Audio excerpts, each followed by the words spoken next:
She tried to humiliate him, but made him a hero instead. Chapter 1. First Contact and Tension. Kindness doesn't go unpunished, especially on an alien world. The searchlight cut across the smoking crater like a scalpel through bone. Dust stung his face. Wind howled between the shards of metal scattered across the ravine. And there, at the epicenter, Captain Jaren Cole knelt beside a dying alien child. Kasari, horned, young, barely breathing. Jaren didn't care that he was human, that he wasn't supposed to be here. He cared that the kid was bleeding out in his arms. "Hold on, little guy," he whispered, injecting the last dose of Medjol into the boy's cracked chest plate. "You're going to make it. Just stay with me." A shadow flickered across the boy's eye. Jaren turned, slowly, calmly. 6 armored Kasari warriors were closing in down the slope, formation tight. And in the center, her. She moved like a blade drawn in slow motion. 8 feet tall, all obsidian grace and muscle. Her horns curved elegantly over her skull like a crown of bone. Scaled skin shimmered in the low light, alien and beautiful in the way black holes were beautiful. Her voice, when it came, was ice. "Remove your hands from him. Now." Jaren didn't move, just raised his eyes, dry, blunt. "Kid's dying. Maybe let me finish saving his life before you arrest me. You violated a quarantine perimeter. That is an act of aggression." "No," he said, voice steady. "It was a rescue. My pod went down after your cannon fire. I picked up a distress beacon from one of yours. So I responded, how actual civilized people do." A murmur rippled through her squad. She didn't react. She stepped forward, closer, and closer still. Now towering over him, breath warm and strange, eyes glowing. "Do your people confuse recklessness with heroism, or is that just you?" "Depends. Do yours confuse pride with compassion?" She tilted her head. For a second, a flash of something in her expression. Then, with a flick of her clawed hand, she gestured for her soldiers to back off.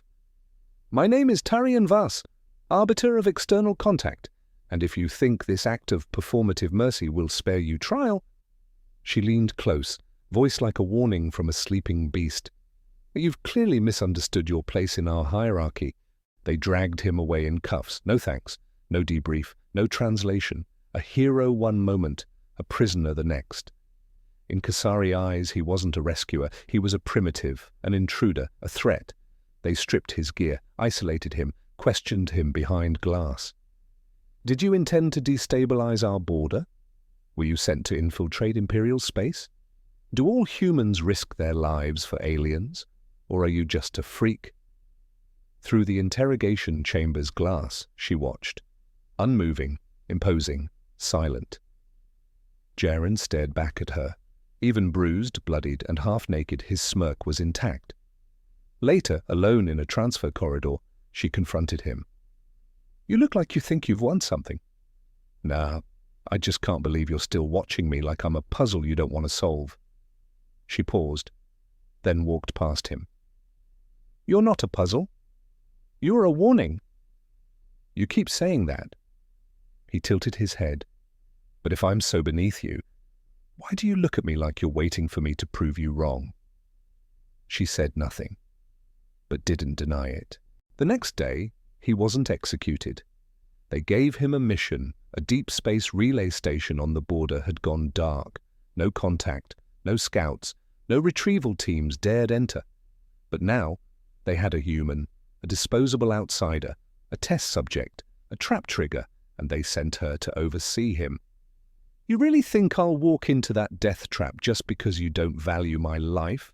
Jaren asked. "I think," she replied, strapping her armor on without even glancing at him. "You chose humiliation the moment you tried to be a hero in our territory. You tried to break me with your rules," he muttered. "But when this is over, let's see who ends up in the history books." They launched, together, not as a team, not as allies, but something was already shifting, a spark neither of them could ignore, a quiet storm building between human heat and alien fire. Chapter 2. Closeness and Crisis. When your enemy becomes your only ally, there's no room left for lies, only the truth. And you. The station was melting.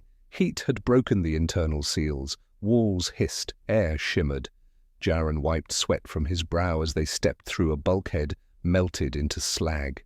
The corridors pulsed with organic rot, grey blood smeared along walls that hissed with acid vapor. "This wasn't human," he said grimly. "And definitely not yours." Tari studied the fluid. "Biocorrosion, internal breakdown, possibly a weapon or something ancient." She paused. "It doesn't feel like death. It feels like absence, like something hollowed out the soul and left the body breathing." He glanced at her. Poetic for a warrior, alive for a dead man. He chuckled. She didn't smile, but her silence wasn't cold anymore. They found a survivor, barely sentient, mutated, wearing Khazari armor, but wrong. It didn't speak. It whispered, on frequencies only Jaren could hear. "She is the vessel. She is the key. Break her. Save yourself." He didn't tell her. Not yet. Night, or something like it. They found shelter in a fractured dome room, the only intact chamber left. Smoke hung in the air like breath on glass. She lay with her wings spread open, more bone than feather, lined with glowing filaments. The heat made her skin pulse dimly. Alien, terrifying, and achingly beautiful. He watched her quietly. "You know," he said, "I used to think monsters were just things we didn't understand until we realized how much they remind us of ourselves." She opened one eye. "Do you think I'm a monster?" He exhaled, looked at her.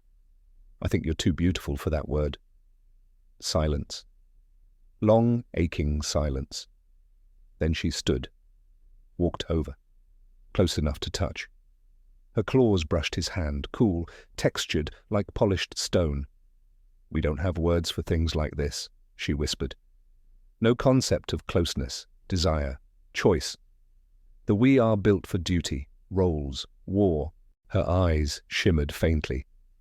"And yet when I look at you, I think, if I could choose..." "What would you choose?"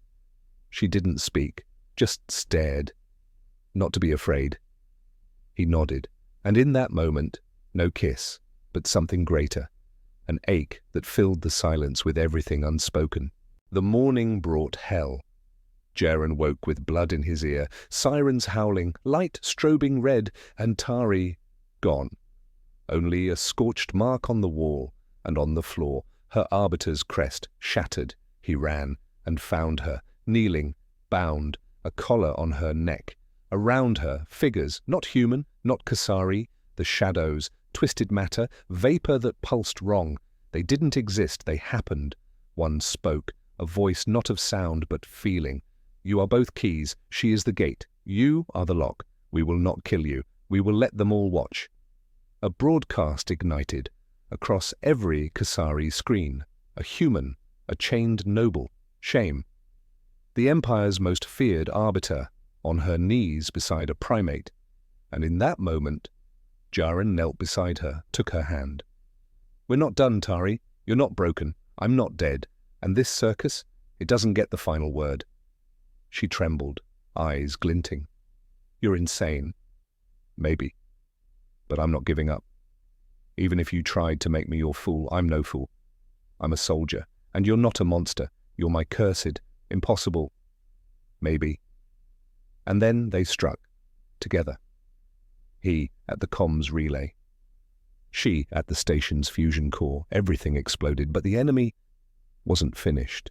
Chapter 3. Victory, Transformation, a New Future. Sometimes to save a universe, you have to lose your faith first, then find it again in the eyes of your enemy. When they crawled out of the wreckage, the station was already dying. Outside, void. Inside, smoke, pulsing fire, and the crackle of dying circuits. But they were alive, barely, but alive, burned, broken, together. Jaren carried Tari on his shoulders. Her wing had been pierced, her armor shattered, and beneath her skin glowed a web of bioluminescent energy, a sign of ancient blood. "You've been more than just an arbiter this whole time, haven't you?" Jaren asked, gasping, barely able to stand. "I'm the heir to the third house," she whispered. "But I was born without voice, raised not as a person, but as a weapon. And now?" She looked at him. In her ember-glow eyes, for the first time, there was no pride, only pain. "Now I'm someone afraid to lose you." But this wasn't the ending, it was the start of the storm. As they tried to evacuate, a fleet of unnamed ships emerged from subspace. These shadows, as they'd come to be called, didn't belong to any known race. They didn't negotiate. They distorted. Signals, memory, perception, it all broke down in their presence. You couldn't talk to them, only defend, or surrender. And the Empire hesitated. High Command urged non-interference. The Kasari hierarchy wanted the station erased, along with the two of them, to preserve dignity. So a rebellion ignited. The turning point, one broadcast. "This is Captain Jaren Cole, human. With me is Arbiter Tarian Vas, heir of the third house. We were betrayed by your leaders, but we are not broken. The ones who attacked the station, they're coming for you, not us. Unite or die." He knew he was painting a target on his back. But he didn't expect Tari to step into the broadcast too, kneeling, bloodied, but fierce. "I renounce my claim to the throne. Today I fight not as royalty, but as someone who fell in love with an enemy, because only with him did I learn what it means to be alive." The galaxy stopped. When the Shadow Fleet attacked, they led the charge. A gutted shuttle converted into a flying blade, Jaren at the helm, Tari firing, resonating with crystalline energy through the scars in her mutated armor. Their allies, deserters from both sides, exiled scholars, one runaway factory cyborg, a shrieking cook who claimed Jaren was a prophet. Jaren still had no idea why. It should have been suicide. It worked. They pierced the fleet's core, a pulsing egg of singular awareness. To stop it, they needed to send Tari inside. She was the key. Jaren, the guard. Before the final breach, she paused. "If I go in, I won't be myself anymore. This thing will bind to me forever." He stood in front of her, battered, cracked, bleeding. "Then remember me. If you forget everything else, remember that I fought for you, and that you fought for me. That means more than any memory." And she kissed him. Not a lustful kiss, not hunger. Just the fire of one last heartbeat before the dark. And she stepped inside. The ship didn't explode, it transformed. The energy wave became a pulse, then silence, then light. Not external, internal. Hours later, she emerged, changed. Her skin glowed in fractal patterns. Her eyes were silver black. She was not who she was, but she remembered. "Do you still remember me?" "I remember everything, especially you trying to crack a joke before dying." He laughed, then cried, then laughed again. "So, we won?"